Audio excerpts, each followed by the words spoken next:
नमस्कार back to our channel friends. मैं सबका अपने चैनल स्टॉक्स फॉर लाइफ पे बहुत स्वागत करता हूँ। स्टीएफएल फैमिली डे फिल्म बस हो पता है कि शाम को हमारी एक वीडियो आती है स्टॉक फटाफट या फिर न्यूज़ फटाफट, जहाँ पे वीडियो एक चर्चा ने कौन स्टॉक में क्या न्यूज़ आ रही है और क्या बेस्ट बाइंग लेवल इमर्ज हो रहा है। इतना फ्रेंड्स मैं आप सबके लिए होमवर्क करके लाता हूँ।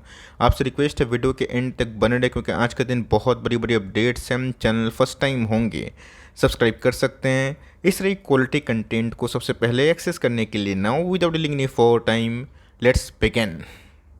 इस बात की जाए इंडेक्स लेवल की, आज हमें ठीक ठाक हरियाली ही देखने को मिली, बट इसी बीच में गैस पोर्टफोलियो लेवल मुझे पता है थोड़ा बहुत डाउन होगा। बजाज ट्विंस होंगे तो नंबर्स के बाद 200 में रिएक्शन देखने को मिला। ऑल दो हमें देखना बनता है कि आने वाले दिनों में गैस एफ का जो फ्रिक्वेंसी है पॉजिटिव रहेगा या फिर नेगेटिव।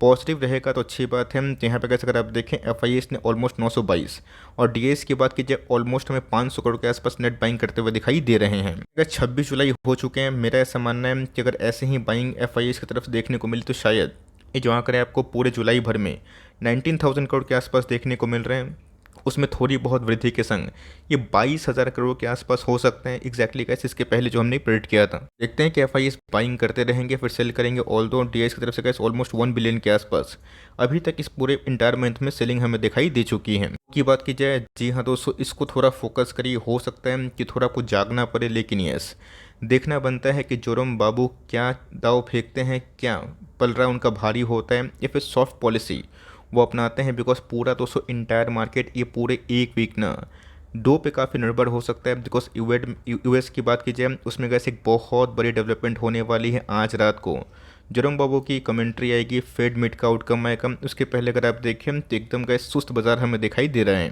गैस आपको अच्छे से पता है कि इन्फ्लेशन काफ़ी कूल ऑफ हो चुका है, और इन्फ्लेशन कूल ऑफ होने के बाद वहाँ पे दोस्तों फेड की बात की जाए 2 बार तो सो रेट हाइक करेंगे, ऐसा धमकी हमें देखने को मिला। बट मार्केट में गए जो रिएक्शन हमें देखने को मिल रहा है, मुझे लगता है कि मार्केट एक रेट हाइक से तो ओके हैं। अब देखते हैं कि दूसरा ये कब तक कंफर्म करेंगे। बट ये सोचो अगर थोड़ी बहुत नरमी डोविश कमेंट्री आज के दिन आ गई तो मेरा ऐसा मानना है कि इसके पूरे इंटायर वर्ल्ड मार्केट के लिए ये काफ़ी अच्छी बात होगी, और होना भी चाहिए। बिकॉज इन्फ्लेशन कूल दोस्तों आप सबको अच्छे से पता है जिसका संकेत हम लोग को पहले ही मिल चुका था, जिसकी वजह से पूरे 3-4 महीना मार्केट में एक तरफा मोमेंटम बनता हुआ दिखाई पड़ा है। जैसे एक छोटी कंपनी है उसमें हमें 2:1 का बोनस देखने को मिल रहा है। फाइनली गाइस परसों इनके होने वाले हैं रिकॉर्ड डेट। कल अगर आप परचेज करते हैं तो ही इसके लिए एलिजिबल हो सकते हैं। स्टॉक का नाम अगर आप देखें शीश इंडस्ट्रीज लिमिटेड। इसके पहले गए जब स्टॉक ने बोनस अनाउंस किया था एक बाउंस हुआ था, उसके बाद दोस्तों सरप्राइजिंगली इसमें एज सच कोई बड़ी फॉल देखने को नहीं मिली। ये उसी दायरे पर ट्रेड कर रहा है जो पहले हमें ट्रेडिंग देखने को मिल रही थी। कंपनी को इसमें कवर क्यों कर रहा हूँ, बिकॉज इस कंपनी ने पिछले कुछ समय से अच्छे खासे पैसे बना के दिए। इवन अगर आप देखें 1-2 साल में इस कंपनी गिरी तो थी बीच में जून के महीने में, बट उसके बाद फिर से अच्छी खासी रिकवरी हमें देखने को मिली। कंपनी को अगर आप होल्ड करते हैं, अच्छी खासी बैलेंस शीट है, 400 करोड़ के आसपास की मार्केट कैप होल्ड करें। बट फ्रेश एंट्री केस मुझे लगता है कि मार्केट में और बहुत सारे विकल्प मौजूद हैं। बात की जाए बजाज फाइनेंस की, क्या खेल हमें देखने को मिला। प्लीज़ अगर आपने आज की मेरी फर्स्ट वीडियो नहीं देखी तो बहुत ही बड़ी मेजर मिसिंग है। देखिए तो कोई बड़ी बात नहीं है कि नंबर्स बहुत ही अच्छे हैं, एस्टिमेट से ऊपर हैं, स्टॉक नहीं गिर सकता। मैंने क्या बताया कि अच्छे नंबर्स आएंगे तो गैस Q1 के अपडेट में ही पता चल गया था। और 2 कैंडल में गैस गैप अप ओपनिंग हमें देखने को मिली थी। तो मार्केट में कैसे पहले से रिवाज है कि नंबर्स अगर अच्छे आते हैं, अगर मार्केट को लगता है तो वहाँ पर कैसे एक सेल ऑफ थोड़ा बहुत आता है। लेकिन दोस्तों आप सबको अच्छे से पता है कि हर एक फ्रंट में गैस कंपनी अच्छा ही प्रदर्शन कर रही है। मैंने कमेंट देखा बजाज फाइनेंस के आज के दिन की वीडियो की कि NII जो है वो 6,900 करोड़ के आसपास थी। आपने उधर पे गलत बताया। जी हाँ दोस्तों, कल मैंने IIFL सिक्योरिटीज़ का जो रेफरेंस लिया था उसमें गैस 6600 करोड़ के आसपास था। वो गैस काफ़ी इनलाइन है। ऑल दो 200 करोड़ के आसपास जो प्रोफेशनिंग में इंक्रीज़ हुआ है, शायद ये थोड़ा सा मार्केट को खटक रहा है। दोस्तों मैं आपको बताना चाहता हूँ, आप जाकर नोटिस करिएगा इस बार का इस HDFC बैंक ने भी वही किया। मतलब गैस जब NBFC का या फिर बैंक का स्ट्रॉन्गेस्ट क्वार्टर होता है ना, वो थोड़ा बहुत प्रोविजनिंग इंक्रीज़ करने की कोशिश करते हैं कि अगर इन फ्यूचर का प्रोविजनिंग थोड़ा सा स्पाइक अप होता है, एसेट क्वालिटी को आने वाले कल में उसको मेकअप करना, ये गैस जो कला है ना ये पहले से ही बैंक NBFC करते हैं। तो मेरे हिसाब से गैस जो नंबर्स थे, एक ही बात बोलूँगा, सॉलिड सेट ऑफ नंबर्स थे। और फंडामेंटल कदम पे दोस्तों मैं एक ही बात बोलूँगा कि डरना मना है। अब मार्केट सुप्रीम है, मार्केट भी डिसाइड करेगा, वो आपको हमको सबको मानना पड़ेगा। बट यस अगर आप ये सोच रहे हैं कि नंबर्स ख़राब है तो नंबर्स का मुझे तो काफ़ी इंप्रेसिव लगे। आपको कैसे लगे प्लीज़ कमेंट बॉक्स में बताइएगा। और ज़्यादा जानकारी चाहिए तो प्लीज़ आज के दिन की जो फर्स्ट वीडियो है ना, आप उसको जाके वेरीफाई कर सकते हैं। बात की जाए पराज इंडस्ट्रीज़ की, आज इनके नंबर्स आने वाले थे। आपको अच्छे से पता है कि इथेनॉल में एक अच्छा खासा थीम हो रहा है, बट केमिकल्स में ही इथेनॉल हमें देखने को मिलता है जो अपने आप में गैस थोड़ा मोड़ा स्लो डाउन से गुजर रहे हैं। तो नंबर्स की बात की जाए ओके ओके टाइप से, और ऑफकोर्स नंबर्स के बाद आज हमें थोड़ी बहुत गिरावट एट डेट में दिखाई ज़रूर दी है। अगर आपको याद होगा कि कंपनी गिर के 350 के आसपास गई थी, 330 के आसपास भी गई थी। अच्छी कंपनी है तो बाउंस बैक की। अगर आप इथेनॉल से ओके हैं, बुलिश है उस थीम पे, तो कंपनी को बेचने की आवश्यकता नहीं है। नंबर्स के दम पे मैं बोलूँगा कि 400 के पास आप चाहें तो थोड़ी मोड़ी बाइंग कर सकते हैं और निचले भाव मिलता है तो ठीक है। कंपनी का ये छोटी है, मतलब 7,000 करोड़ के आसपास की मार्केट कैप है, लेकिन yes almost debt free company है। कंपनी की एक्सपेंशन काफ़ी तेज हो रहा है, बट यस इस बार का नंबर्स मुझे ओके ओके लगे, बहुत ब्लास्टिंग नहीं लगी। लास्ट क्वार्टर के नंबर्स काफ़ी ब्लास्टिंग थे।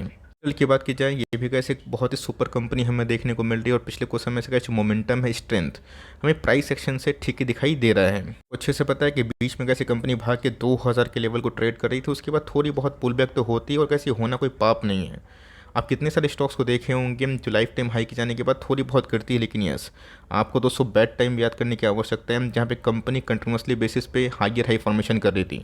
और इस टेक्निकल चार्ट की सपोर्ट की बात की जाए, इस लेवल पे कैसे आने से ही कंपनी बाउंस बैक करती है, तो कंपनी फॉर लॉन्ग टर्म अच्छी है।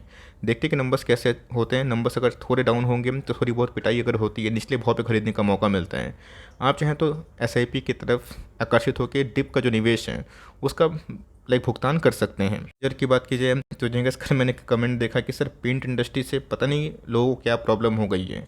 एशियन पेंट के नंबर्स इतने अच्छे हैं, उसके बावजूद भी फॉल। देखिए दोस्तों, जो ग्रसिम का आना ऐसा नहीं है कि पूरे के पूरे इंटायर जो पेंट इंडस्ट्रीज़ को कोलैप्स कर देगा। थोड़ी बहुत तो गाइस चैलेंजेस होती है, लेकिन मैंने क्या बताया कि 3 महीना का दोस्तों जो हाइयर स्टैंड है क्रूड का, वो होना थोड़ा मोड़ा चिंताजनक है। बिकॉज आप सबको अच्छे से पता है क्रूड अगर सॉफ्ट अगर होते हैं तो इनकी मार्जिन्स में एक्सपेंशन होते हैं। अभी तक इस बर्जर के Q1 के नंबर्स नहीं आए, देखते हैं कि इस बार कंपनी कैसा गुल खिलाती है। सो इस बार मेरी फोकस होगी, because back to back 2 quarter से एशियन पेंट ही लीड कर रहा है। उसके पहले 4 क्वार्टर में बर्जर पेंट अच्छा काम कर रहा था। ऑल्दो इनकी कमेंट्री फ्रॉम द मैनेजमेंट काफ़ी बुलिश ही हमेशा आती है, बट कंपनी ख़राब नहीं है। कंपनी अच्छी है, सॉलिड बिजनेस मॉडल है, और लॉन्ग टर्म में कैसे ऐसी कंपनी सस्टेन होगी। अब क्रूड पे फोकस करने की आवश्यकता हम लोग को होगी, बिकॉज आप सबको अच्छे से पता है कि फेड की उल्टी सीधी कमेंट्री आ गई, और थोड़ा बहुत नर्वसनेस अगर इन्फ्लेशन को लेकर और हावी हुआ उधर पे कैसे गल्फ कंट्री जिसको लोग ओपेक प्लस बोलते हैं, उनकी मनमानी नहीं चली, तो शायद गैस क्रूड में थोड़ी बहुत नरमी हो सकती है। इंडिया की बात की जाए, अचानक से दोस्तों एट द एंड की बात की जाए, वो भी दोस्तों हमें हरे में ही क्लोजिंग देखने को मिला। अचानक से अगर आप देखें इस आवर्स में एक स्पाइक अप देखने को मिल रहा है, तो ऑफकोर्स गैस यहाँ पे क्या न्यूज़ आई है मुझे पता नहीं है। अगर आपको कुछ पता है एफएल इंडिया में अचानक से स्पाइक अप क्यों हुआ, तो प्लीज़ कमेंट बॉक्स में बताने का कष्ट आप कर सकते हैं। कोई वीडियो गैस मैंने ट्रैक नहीं किया कि अचानक से एफएल इंडिया में स्पाइक अप क्यों हुआ। हो सकता है कि नंबर्स थोड़े मोड़े इंप्रूव्ड हो सकते हैं, और बहुत सारी कंपनीज ऐसी हैं जैसे KPIT tech, mid cap IT की अच्छी कंपनी है, अच्छे नंबर पेश किए, तो मार्केट उम्मीद करता है कि इस बार शायद एफएल के नंबर्स भी अच्छे आएंगे। कंपनी अच्छी है नो डाउट गैस, पिछले कुछ समय से हमने कवरेज भी दी हो। मैंने एक ही बात बताया कि टाइम देना पड़ता है। अगर आप सोचेंगे कि फटाफट पैसे बने तो शायद दोस्तों बहुत ही पेनफुल मोमेंट होता है, बिकॉज मार्केट में रियलिस्टिक एक्सपेक्टेशन बहुत ही इंपॉर्टेंट है।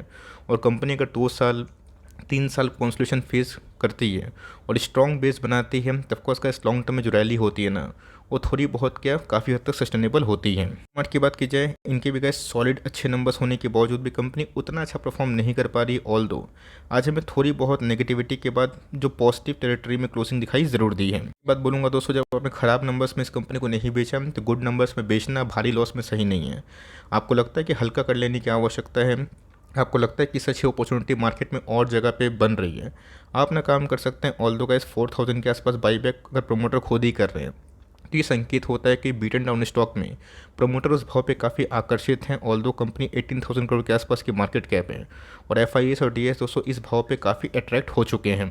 ये जगह इस डिक्सन टेक्नोलॉजीज़ की आप सबको अच्छे से पता है कि हाल फिलहाल में कल ही के दिन के नंबर्स आए, और नंबर्स की बात की जाए 5 करोड़ से एस्टिमेट बीट नहीं हो पाया प्रॉफिटेबिलिटी के फिगर में, बिकॉज मार्जिन्स उतना अच्छा नहीं हुआ। लेकिन दोस्तों टॉप लाइन की बात की जाए वो ठीक ठाक थे, इसलिए गैस आज डिक्सन में बहुत बड़ी फॉल हमने विटनेस नहीं की, जैसा कि गैस आपको मैंने कल ही एस्टिमेट बताया था। डिक्सन की बात की जाए, मैंने क्या बताया गैस कि ये सब आत्मनिर्भर भारत की बात की जाए, मेक इन इंडिया की बात की जाए, मोनोपोली की बात की जाए, उन सब का टैग लेता है। आप सबको अच्छे से पता है कि टेस्ला बहुत ही हद तक इंटरेस्टेड है कि भारतीय गवर्नमेंट का संग मिल के अपनी जो कमर्शियल व्हीकल्स हैं उसको लॉन्च करे और लॉन्ग टर्म में इंडिया में एक पकड़ बनाए। एफडीआई भी काफ़ी अच्छे आ रहे हैं, हमारे फॉरेक्स रिजर्व भी काफ़ी अच्छे हो गए हैं। तो अगर गवर्नमेंट के पास पैसे होंगे, अगर बचेंगे, तो गवर्नमेंट पीएलआई को और सपोर्ट कर सकती है। तो पिछले 2 साल की बात की जाए इस वही रेंज बाउंड में 2021 के पहले का जो भाव है अगर आप देखें टेक्निकली ये उसी लेवल पे है। तो कंपनी ख़राब नहीं है, आप चाहें तो लॉन्ग टर्म में आराम से होल्ड कर सकते हैं। और क्वार्टर ऑन क्वार्टर कंपनी की कमेंट्री कैसे आते हैं उसको ज़रूर चेक करिएगा। मैं गैस कोशिश करूँगा कि इस बार शनिवार या फिर रविवार में इस बार कौन कौन सी बड़ी कमेंट्री आई है जिसको मैं नोट डाउन कर रहा हूँ, उन सब के ऊपर एक प्रॉपर वीडियो बनाया जाए। महिंद्रा बैंक की बात की जाए, ये भी कैसे एक फंडामेंटली बहुत ही शानदार कंपनी है और इस पर कैसे इनके नंबर से मुझे काफ़ी हद तक इम्प्रेसिव लगे थे। दिक्कत वाली बात नहीं दोस्तों, अगर आपको लगता है कि बैंक निफ्टी का टॉप बन गया तो आपकी मर्जी की बात है। बट दोस्तों बैंक निफ्टी में ऐसा नहीं कि सारे के सारे स्टॉक बहुत ही अच्छा परफॉर्म किए। यस, पीएसयू ने दोस्तों आउट परफॉर्म किया है, इवन आईसीआईसी बैंक ने भी बहुत सारे बैंक्स को आउट परफॉर्म किया। बट पीएसयू बैंक्स की बात की जाए उनके नंबर्स अच्छे आ रहे हैं, हिस्टोरिकली गैस लोएस्ट एनपीए हैं। तो कंपनी गैस 2019 के लेवल पे है, तो यहाँ पे गैस फर्दर लॉन्ग टर्म के लिए एकोमोलेशन किया जा सकता है। कंपनी की बात की जाए, रिटर्न प्रोफाइल की बात की जाए, कितना है दोस्तों 78,000%, जो रातों रात नहीं बने हैं, काफ़ी टाइम लगा है। और की बात की जाए, आप सबको दोस्तों अच्छे से याद है कि एम्बर इंटरप्राइजेस में गए जब बीज फॉर्मेशन हुआ था 1800 के लेवल में, मैंने कहा इस फिबोनाची पैटर्न का चार्ट आपको दिखाया था। एग्जैक्टली उसी लेवल से हमें अच्छा खासा बाउंस बैक देखने को मिला। और मैंने बताया भी था कि अगर इस बार नंबर्स अच्छे आए, फिबोनाची बॉटम से कंपनी भाग सकती है। तो लास्ट क्वार्टर में नंबर सही थे, नेक्स्ट 20% का अपर सर्किट, और कंपनी 2200 के आसपास थी। और एग्जैक्टली कैसे इस बार भी नंबर्स अनुमान से ठीक ठाक थे, इसलिए कैसे पोस्ट नंबर्स के बाद कंपनी में आज हमें 6% के आसपास एक तगड़ी उछाल दिखाई ज़रूर दे रही है। ये सब कैसे मोमेंट होता है जहाँ पे आपको पकड़ में आना चाहिए कि कौन सी कंपनी का वैल्यूएशन कैसा हो चुका है, कौन सी कंपनी के अर्निंग्स आने वाले कल में सुधर सकते हैं, एसी इंडस्ट्रीज़ कैसे आने वाले 2-3 साल में अच्छा कर सकती है। मुझे पता है कि 1-2 साल में गैस बहुत बड़ा पेन हमें देखने को मिला, बट यस इनका पी गैस 150 से 51 के आसपास आ चुका है। और इस बार नंबर्स मुझे काफ़ी इंप्रेसिव देखने को मिले। तो कंपनी ओईएम में ओडीएम में अच्छा काम कर रही है और कंपनी 300 के आसपास बढ़ेगी। तो जी हाँ गैस 1800 के लेवल से बहुत ही शॉर्ट टर्म में बहुत लोग 50% के आसपास पैसा कमाएंगे। इसलिए गैस फिबोनाची पैटर्न को थोड़ा सीखिए।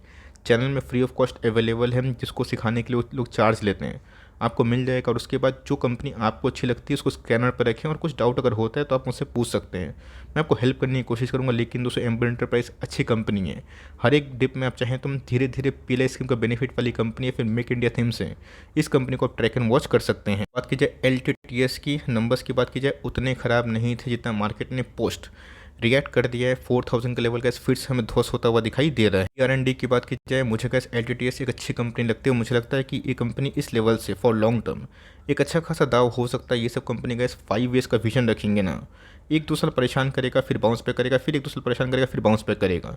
तो कंपनी अच्छी है, इस लेवल से गैस वैल्यूएशन कंफर्ट मिल चुका है। आप चाहें तो लॉन्ग टर्म के लिए एक हाई ग्रोथ थीम ईआर&डी में इस कंपनी को चाहें तो ग्रैब कर सकते हो। बात की जाए ग्रीन पैनल की, आपको अच्छे से पता है कि बीच में 260 के आसपास गया था और उसके बाद हमें 100 पॉइंट के आसपास इजाफा देखने को मिला। बॉटम से कैसे कंपनी अच्छी खासी रिकवर कर चुकी है। कैसे किस बार कंपनी के नंबर्स में कितना दम होगा, ऑल्दो कंपनी खराब नहीं है, कंपनी फंडामेंटली अच्छी है। जिन्होंने कैसे बीच में निवेश किया 265-270 के लेवल में, उनको तो अच्छा खासा आउटकम मिल रहा होगा, रिजल्ट भी मिल रहे होंगे, तो होल्ड करें पोजीशन को। और न्यू निवेश करना चाहते हैं तब चाहे तो Q1 के नंबर्स का वेट एंड वॉच कर सकते हैं। बिकॉज बहुत सारी कंपनीज के नंबर्स थोड़े मोड़े डाउन होने की वजह से शायद मार्केट सेंटीमेंट खराब हो सकता है। तो आपका क्या व्यू है ज़रूर कमेंट बॉक्स में लिखना ना भूलिएगा। वीडियो अच्छी लगी प्लीज़ लाइक करके इनकरेज भी ज़रूर करिएगा। तो वैसे मिलते हैं जल्दी ही, तब तक के लिए bye. Thanks for listening friends, God bless you all.